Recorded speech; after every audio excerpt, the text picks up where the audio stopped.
When Art, known to everyone as Artie, was 10 or 11 years old, he learned a hard truth about friendship. One day he was having a great time with his friends, Howie and Steve, racing through the streets of New York on his roller skates. That was until his skate came loose and he tripped. Oh no, poor Artie is hurt. You'd think his friends would stop and help him. Wrong. They just skated away without him and left him in the dust. A deflated Artie limped back home to tell his father, Vladek, what had happened. Vladek was busy doing some DIY construction in the garage. A wise but eccentric man, his father said that the only way to find out who your friends were was to lock them together in a room with no food for a week. You see, Vladek had been through a lot. From his experiences, he has gained deep insights into hardship, survival, and relationships, all of which Artie would soon learn about. Flash forward a few years, and Artie is now an adult. He goes to visit his father, who still lives in Rego Park. Artie and Vladek don't have the closest relationship. They haven't seen each other in 2 years. The truth is, Vladek can be a bit of a grouch. For a start, he isn't very nice to his second wife, Marla. After a nice dinner, Vladek leads the way to Artie's old bedroom. His dad has now turned it into a spin studio. Vladek hops on the cycle for his heart and inquires about Artie's career in comics. Artie seizes the chance to talk about the comic he's always wanted to make, the one about his father's life in Poland and World War II. Vladek is reluctant at first, but Artie is very persuasive, so he eventually agrees. So, let's enter the world of Vladek Spiegelman. Vladek was a handsome young man. He was often compared to Rudolph Valentino, an attractive actor who starred in the 1921 film The Sheik. This meant many ladies wanted to be his girlfriend. One of them was Lucia Greenberg. Although they had a pleasant first date, Vladek wasn't very interested in her, but she was very persistent. So much so that they stayed together for 3 or 4 years. In December 1935, Vladek goes to visit his parents in Sosnovitz for the holidays. Once he's there, his cousin has plans for Vladek and introduces him to Anja Zilberberg, Artie's future mum. Vladek and Anja were quite different.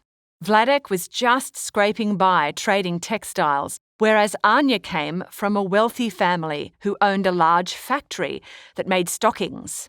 He was 30, while she was 24. Vladek left school at 14 to work, whereas Anja finished high school successfully. She really was a great catch. Even Anja's school principal told Vladek how lucky he was. Whoever said opposites attract must have been right. They were young and in love and couldn't get enough of each other. So when it was time for Vladek to return to Częstochowa, the two lovebirds called each other twice a day and sent letters and photos of themselves as well. A week passes and Vladek is in his apartment when Lucia visits. She sees a photo of Anja and mocks her appearance.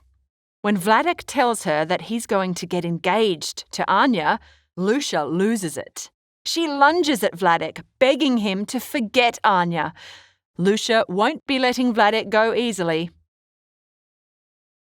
Later, when Vladek reunites with Anja in Sosnovitz, he takes the next step and meets her parents over dinner. They treat him like a king, and by the end of 1936, the happy couple are officially engaged. To cement his engagement, Vladek decides to move from Częstochowa to Sosnovitz. But it's not so easy for Vladek. Lucia is still pining for him. As he tries to leave his apartment one last time, Lucia suddenly turns up and falls to the floor, grabbing his legs, pleading with him not to leave her. Vladek wrests himself free and escapes, slamming the door in her face. Brutal. Talk about unrequited love. However, this is not the last we hear from Lucia. She decided that if she couldn't have Vladek, he couldn't have Anja. So she writes a letter to Anja, bad-mouthing Vladek with horrible lies. What a crazy ex! Unfortunately, Anja is upset and doesn't want to see Vladek anymore. She won't even take his calls. Not a man to give up, Vladek travels to Sosnovitz to convince Anja that Lucia is lying. It takes some convincing on Vladek's part, but he eventually talks Anja around. Phew! Relieved, Vladek moves to Sosnovitz, and on February the 14th, 1937, Anja and Vladek get married. They got married on Valentine's Day. How adorable! Back in the present day, Vladek tells Artie that he doesn't want his private life written about. After all, it has nothing to do with Hitler and the Holocaust. Artie disagrees but promises not to include it. Clearly, he didn't keep his word about that. So, over the next few months, Artie visits his dad regularly to hear more of his story. Not wanting to miss out on more juicy details about his parents' love life, Artie asks if his mum had any boyfriends before they met. And yes, she did. But the boyfriend wasn't just anyone, he was a communist.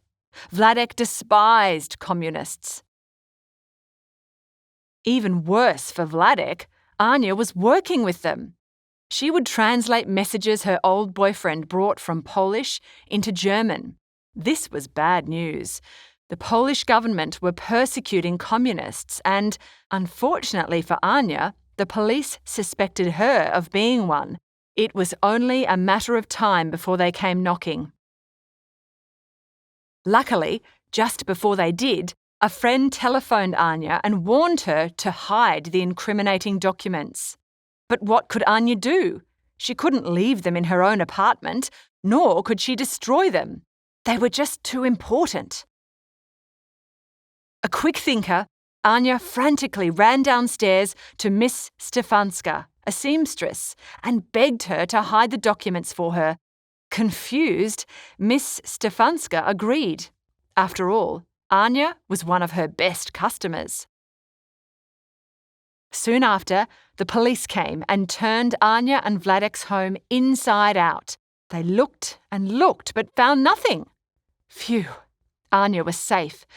Unsatisfied, the police searched all their neighbours' apartments from top to bottom, including Miss Stefanska's, and they found the documents.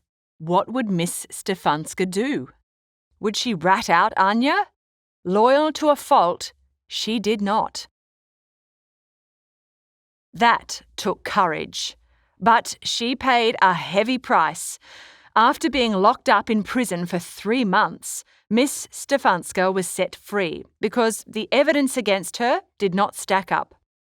Mr. Zilberberg paid the cost of the lawyers and compensation for her efforts, to the tune of 15,000 zloty, a small fortune at the time. Vladek's father-in-law was a very generous man, especially when it came to his family. He just didn't want Vladek to be a textile shop owner. He wanted Vladek to have his own factory. Beyond Vladek's wildest dreams, he gave him the money to start a factory in Bielska. Business was booming, and in October 1937, Vladek and Anja's first son, Riciu, was born.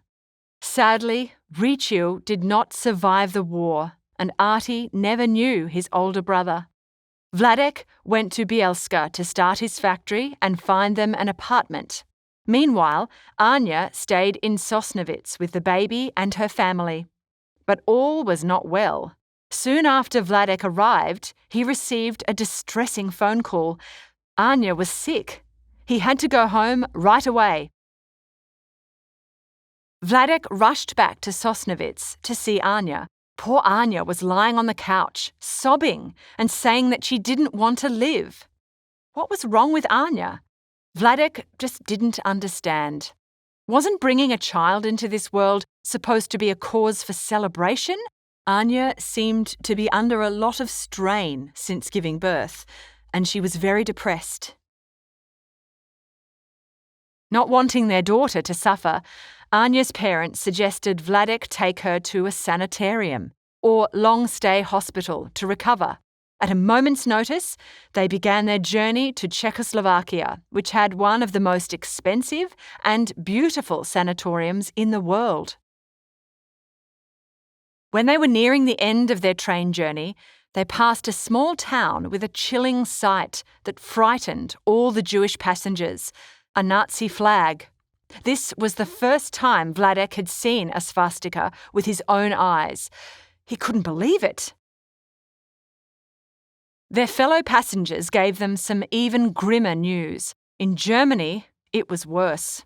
Jews were being beaten, arrested, and expelled. Synagogues were burned down. Jewish-owned shops taken over and given to Germans. It was a hellish reality. However, with its beautiful gardens and castle-like buildings, the sanitarium was another world. It was more like a 5-star hotel with medical staff to regularly check on Anja. Everything was taken care of. Vladek even got to try out his dance moves and jokes with Anja. In the end, her smile returned, and she was able to laugh again. It was a miraculous recovery. But in the 3 months they were there, the Poland they left had changed. For one, Vladek's factory had been ransacked, his pride and joy, but he could rebuild that. The other changes were much more sinister. One day, Vladek was returning home from downtown Bielska. He was upset by what he had seen. Everyone was yelling, "Jews out! Jews out!"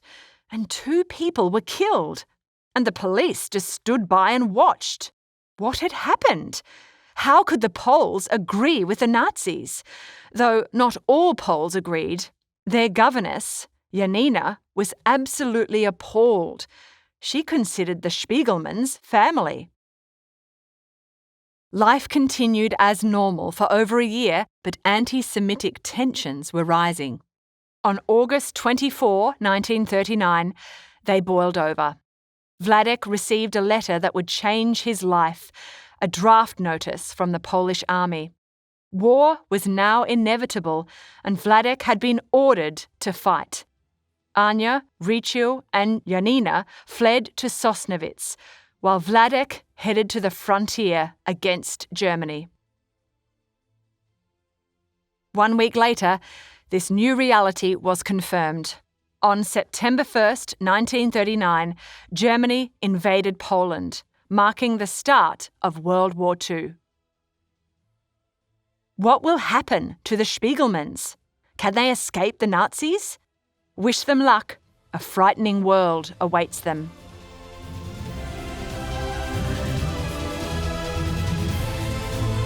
We hope you enjoyed this Schooling Online production. For more easy lessons, check out our other videos.